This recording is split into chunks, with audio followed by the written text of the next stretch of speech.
Hello મિત્રો, કેમ છો? મજામાં? હું તો મજામાં છું. આપણે બટેકાનું શાક બનાવવાનું છે અને રોટલી કેરી પાકી ગઈ છે એટલે રોટલી ને બટેકાનું શાક. અને જો એટલા બટેકા લઈ લીધા છે.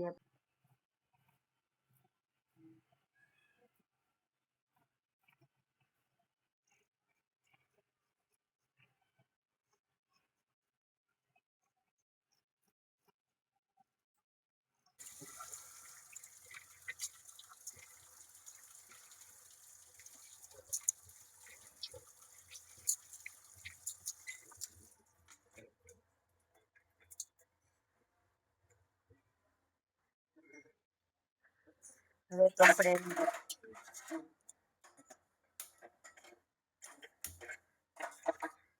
તેલ મૂકી દઈશું.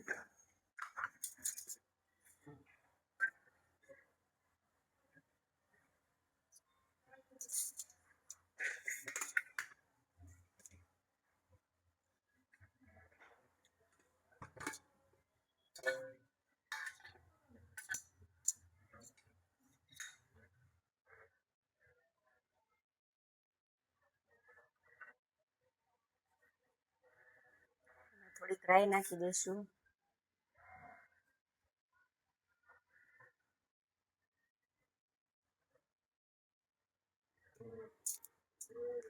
પછી એમાં આપણે મીઠી ડુંગળી નાખી દઈશું, થોડીક હિંગ નાખી દઈશું,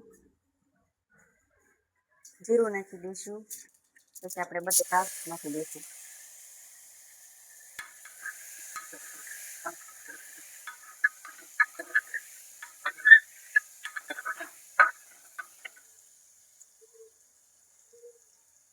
પછી થોડીક હળદર નાખી દેવાની,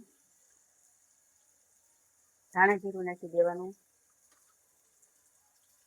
મીઠું નાખી દેવાનું.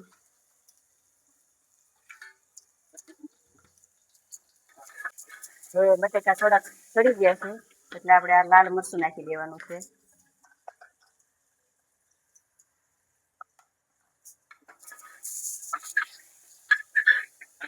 હવે આપણે એને થોડુંક પાણી નાખી દઈશું.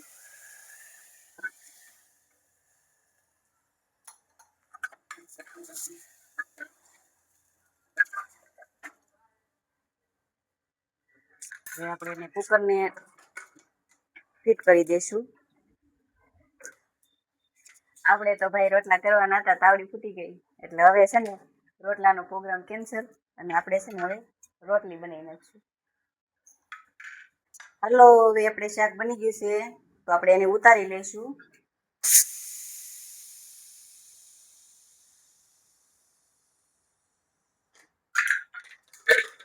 શાક તો બની ગયું છે. હવે આપણે આમાં ધાણા નાખી દઈશું.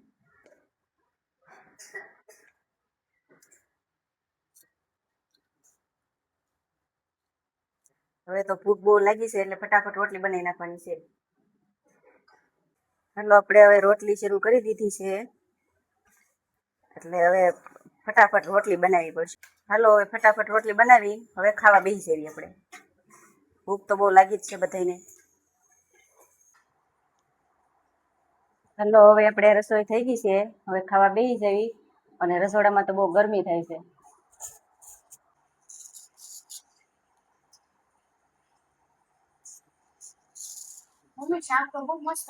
એમ આ કેરી ભેગી ભેગી ખાતી જાય છે. હો, હા, એમાં જમી લીધું છે. તો આ વિડીયો તમને પસંદ આવ્યો હોય તો લાઈક કરો, શેર કરો અને સબસ્ક્રાઈબ કરવાનું ભૂલશો નહીં.